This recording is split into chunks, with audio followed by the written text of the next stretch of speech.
bagaimana hingga kini? Ya, proses evakuasi hingga saat ini juga masih terus berjalan. Data terbaru yang kami terima memang ada 55 korban yang saat ini masih dicari dan beberapa saat ini juga masih dalam proses atau masa identifikasi terhadap korban yang sudah berhasil terevakuasi.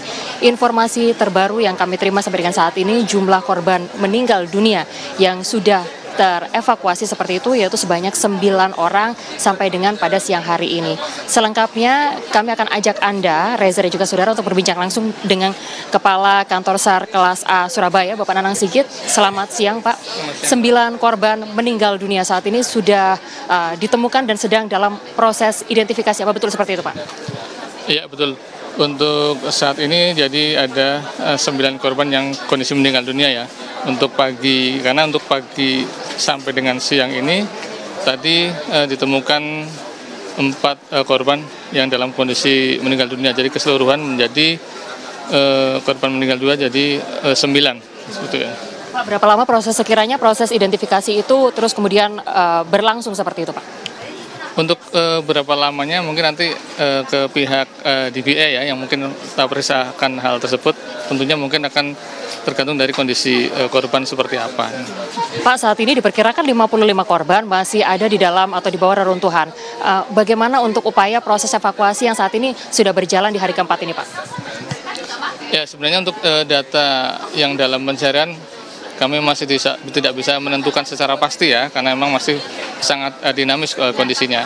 Kemudian untuk proses evakuasi berikutnya, karena memang saat ini kami masih juga melaksanakan dua opsi ataupun secara bersamaan, yaitu masih menggunakan alat berat dan juga tanpa menggunakan alat berat. Yang saat ini juga kami saat ini sedang melaksanakan proses untuk evakuasi korban juga ya, yang sebenarnya ada beberapa titik yang kami curigai dan kemudian saat ini sedang dalam proses untuk evakuasi.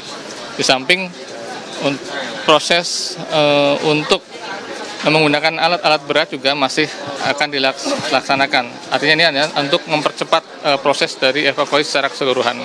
Pak, tadi kan disebutkan bahwa proses pencarian ini juga masih dilakukan tidak hanya dengan menggunakan alat berat, tapi proses secara manual juga masih terus kemudian dilakukan. Apa pertimbangannya, Pak? Ya, pertimbangannya adalah untuk mempercepat proses evakuasi saja. Tapi tentunya kami tahu bahwa kondisi labil dari ataupun rawan runtuh dari bangunan ini tentunya menjadi suatu kendala juga ya. Akan tetapi memang dengan bagian atas itu sudah dibongkar ataupun dibuang untuk material-material reruntuhan itu juga membuat salah satu kestabilan di bagian belakang, sehingga kami bisa berani untuk ataupun kami anggap adalah safety untuk melaksanakan pencarian dan juga evakuasi di bagian sisi sebaliknya seperti itu. Pak, kalau bisa dilihat saat ini sudah berapa persen proses pengangkatan seperti itu terhadap bangunan yang kemarin sudah runtuh, Pak? Ya, kalau dilihat berapa persen mungkin sudah 50% ya di bagian depan maupun samping bagian atas seperti itu. Saya berharap sih bisa lebih cepat lagi sehingga bagian bawah itu bisa terangkat dan mungkin korban-korban akan lebih mudah dievakuasi dan lebih cepat seperti itu. Kemarin disampaikan bahwa ada 5 kren yang juga kemudian digunakan untuk proses evakuasi pada hari ini. Apakah ada alat-alat atau peralatan tambahan yang juga kemudian difungsikan untuk melakukan proses evakuasi hari ini? Untuk proses evakuasi yang saat ini, sebenarnya kami tetap menggunakan peralatan ekstrikasi ya.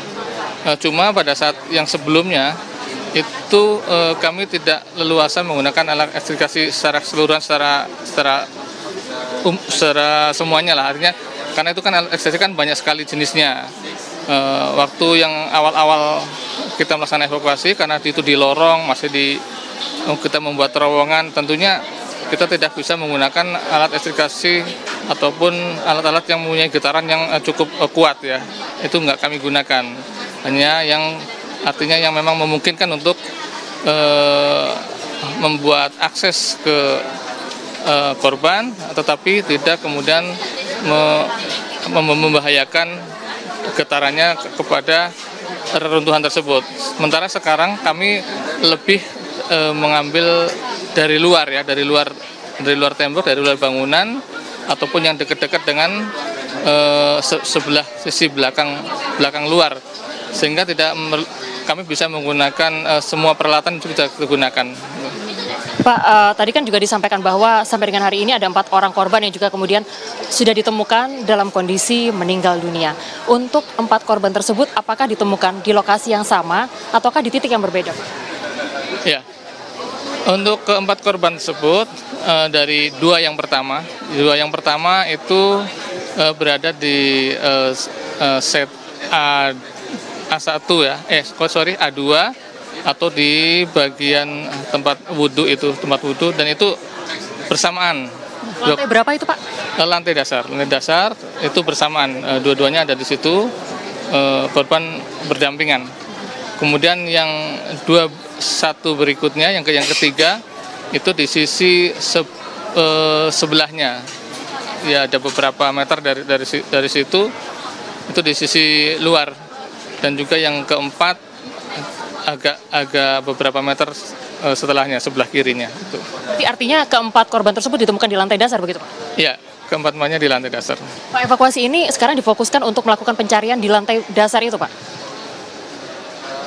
Sebenarnya karena emang yang bisa kami jangkau saat ini dengan di sebelah utara atau bagian depan itu masih melaksanakan pembongkaran bangunan, tentunya yang bisa kami laksanakan adalah yang di lantai dasar dan juga di bagian luarnya seperti itu.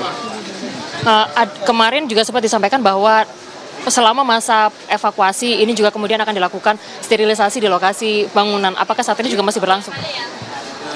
Ya, kalau sterilisasi di lokasi sudah pasti, karena kita melaksanakan kerja, kami butuh konsentrasi, tentunya sterilisasi tetap sama prosedurnya, harus dilaksanakan sterilisasi dan tidak semua ataupun siapapun bisa masuk ke sana, karena itu akan mengganggu jalannya proses evakuasi.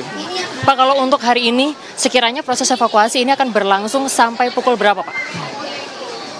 Ya, kalau untuk evakuasi yang secara manual tadi, tanpa alat berat, itu mungkin hanya sampai sore ya. Sampai sore, sementara pembongkaran itu tetap 24 jam. Artinya kalau untuk menggunakan alat berat, proses evakuasi masih akan terus berlanjut sehari penuh begitu, Pak? Iya. Sampai kapan perkiraannya, Pak, untuk proses evakuasi ini atau targetnya kapan, Pak? Ya, targetnya adalah semua dapat ditemukan. Untuk batas waktunya, Pak? Untuk batas waktunya secepat mungkin ya. Ya. Jadi kami nggak batasin waktu, tapi batas waktunya secepat mungkin untuk bisa dievakuasi semuanya. Baik, satu lagi pertanyaan dari saya, artinya apakah untuk selama masa evakuasi ini berlangsung, sudah bisa dipastikan apakah tidak ada tanda-tanda korban yang selamat seperti itu, Pak? Ya, saya bicara secara sains, secara teknis ya, secara teknis yang dari kemarin kami membuat asesmen ya, sampai 3 kali asesmen, baik secara verbal maupun menggunakan peralatan ya. Itu memang seperti itu ya, kami berdasarnya teknis.